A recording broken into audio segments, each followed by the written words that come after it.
It is strange how one moment can shatter everything you believe in. Who would have thought one moment would change the trajectory of my existence? For me, that moment came when I got pregnant by my pastor Theophilus.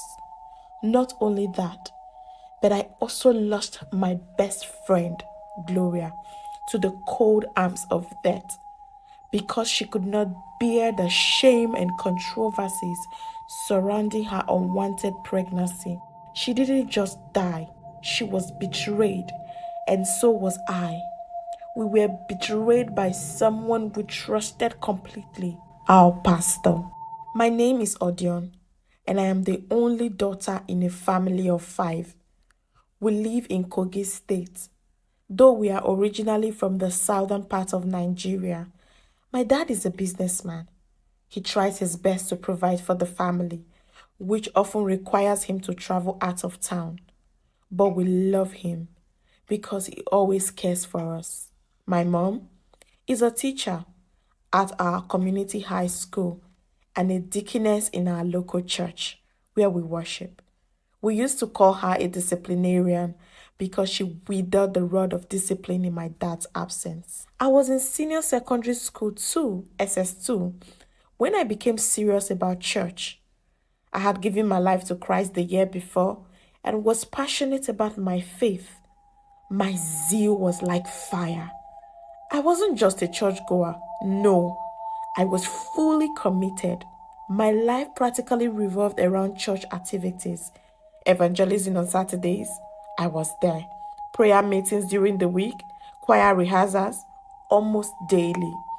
Every day of the week offered something, and I was so excited about it. I could sense God wanted to use me as a vessel in His vineyard, and I made myself available. The joy of my parents knew no bounds, especially my mom, who would always brag to her friends and colleagues at work. She would say, "You see my daughter, she's a virgin, and she will remain a virgin until she gets married." My dad was equally proud and always gave me everything I needed to make me comfortable. When I became born again, one of the first things I did was talk to Gloria about my faith. Gloria was more than my best friend.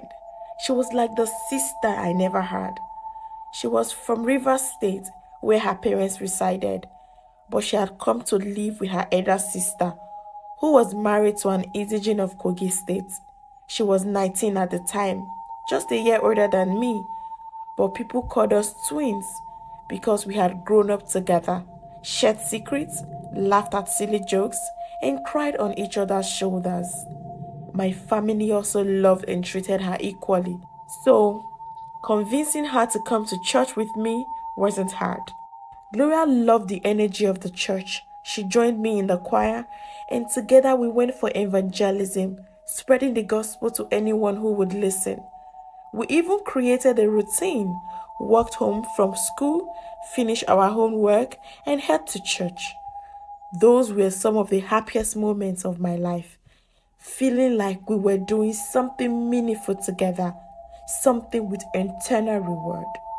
A few months into this new life, a change came to our church. Our head pastor was transferred to head another branch in a big city. I still remember the day he announced he was stepping down as head pastor. Many members were sad, and some were even crying. But he encouraged everyone to stay steadfast in their service to God. I didn't feel much of a change since I wasn't particularly close to him. A few days later, Pastor Theophilus was posted to our branch from the headquarters. He was young, vibrant, and full of charisma. He wasn't like our previous pastor, who was older and more reserved. Pastor Theophilus had a way with words. His sermons were captivating, and he seemed to have a personal connection with every member, especially the youth, since he too was single. Rumor had it that he became a pastor out of necessity, having failed to secure paid employment 5 years after graduating with a degree in psychology from one of the federal universities. It wasn't long before everyone, including me, started to admire him. He preached about living a holy life, staying pure, avoiding sin, and preparing for the second coming of Christ. He encouraged the youth to remain focused and dedicate their talents to God. To us, he wasn't just a pastor, he was a role model. But I failed to remember that not all that glitters is gold. Pastor Theophilus, who took an interest in Gloria and me, he often encouraged other youths to emulate our zeal and commitment to church activities. Every Sunday after service, he would commend my mother during workers' meetings, saying, "God bless you, Deaconess, for raising your daughter in the way of the Lord. She is indeed a vessel." So whenever Pastor Theophilus asked Gloria and I to assist him with house chores or participate in extra church activities, we always obliged. Sometimes he would call for special Bible studies or prayer meetings with just the two of us. According to him, he wanted to groom us, especially for God's vineyard. One day, after choir practice, Gloria confided something strange to me. "I have been attending special prayer meetings alone with Pastor Theophilus," she said. "And during these meetings, I don't like the way he looks or touches me," she said. I frowned. "Special prayers, you mean? That I don't know about?" I asked. "Yes," she continued. "He said I need more prayers to prevent death in my family. He even calls me late at night." "Calls you? About what?" I asked. "He says he's checking on me, asking about school and my spiritual life," she replied, shrugging. At first, I didn't think much of it. It seemed normal for a pastor to care about his members, right? But as the weeks went by, the calls became more frequent and Gloria started acting differently. "Odion, I think Pastor likes me," she said one evening as we walked home. I laughed nervously. "What do you mean? Likes you? How?" "I don't know. He says things that don't sound right. Things about how special I am," she replied, looking uneasy. I told her to be careful. But deep down, I didn't think anything serious would happen. After all, this was our pastor, a man of God. Surely he wouldn't cross any boundaries. But I was wrong. Gloria began withdrawing from me. She started skipping church programs and choir practice, which was unlike her. When I asked what was going on, she gave vague answers or changed the subjects. I felt helpless, watching my closest friend drift away. One day, during my routine visit to Pastor Theophilus' house to assist with house chores, he offered me a drink after I was done. I had been going there alone for some time since Gloria had stopped coming to church. After drinking the first glass, I felt dizzy. By the time I was on the second glass, I was already dozing off, though still somewhat conscious. In that state, I felt someone lift me, carry me to another room, and lay me on the bed. By the time I regained consciousness, the deed was done.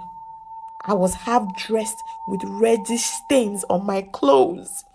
I felt a sharp pain in my abdomen when I tried to move my legs. As I started crying for help, he walked into the room, knelt beside the bed, and began crying and begging me not to tell anyone. He said it was the work of the devil, that he had confessed his sin and that God had forgiven him. He also claimed he loved me and would marry me if my parents allowed it. I was angry and I felt betrayed. I was also confused and thought about what people would say. In the end, I decided to forgive him, not for his sake, but for my parents' reputation. Things seemed to return to normal after a while, and I ended up sleeping with Pastor Theophilus 2 more times. One evening, Gloria showed up at my house. Her face was pale. Her eyes were red from crying. I could tell something was terribly wrong. "Odion, I am pregnant," she said. her voice barely above a whisper. I froze. Pregnant? By who? Her hands trembled as she clutched her skirts. Pastor Theophilus, she said, breaking into tears. My heart sank. I couldn't believe what I was hearing. The man who preached holiness and purity every Sunday, the same man who had violated me, was also responsible for my best friend's pregnancy. I felt anger, confusion, and betrayal all at once. Gloria told me he had promised to fix it. He begged her not to tell anyone and arranged for her to have an abortion. She didn't want to go through with it, but she felt she had no choice. Who would believe me or Dion? He's the pastor. They will say I'm lying, she said. I wanted to confront him and expose him for what he had done, but Gloria begged me not to. Please, Odion, I don't want trouble, she said, her voice desperate. The day of the abortion, I couldn't think straight. I stayed home praying and crying. I begged God to forgive and protect her, to bring her back safe. But by evening, the worst had happened. Gloria didn't make it. She died during the procedure. The news hit me like a hammer. I screamed, I cried, and fainted. I woke up in the hospital bed, surrounded by friends and family members. My mom was crying and praying at the same time. It felt like my world was crumbling. My best friend, my sister, was gone. And it wasn't just death. It was betrayal that killed her. I thought that was the end of my pain. But while we were still mourning, the doctor called my mom into his office.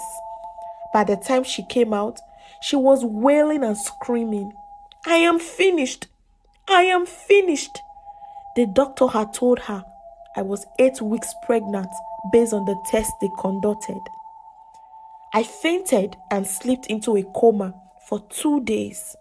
When I regained consciousness, I was compelled to tell my parents everything.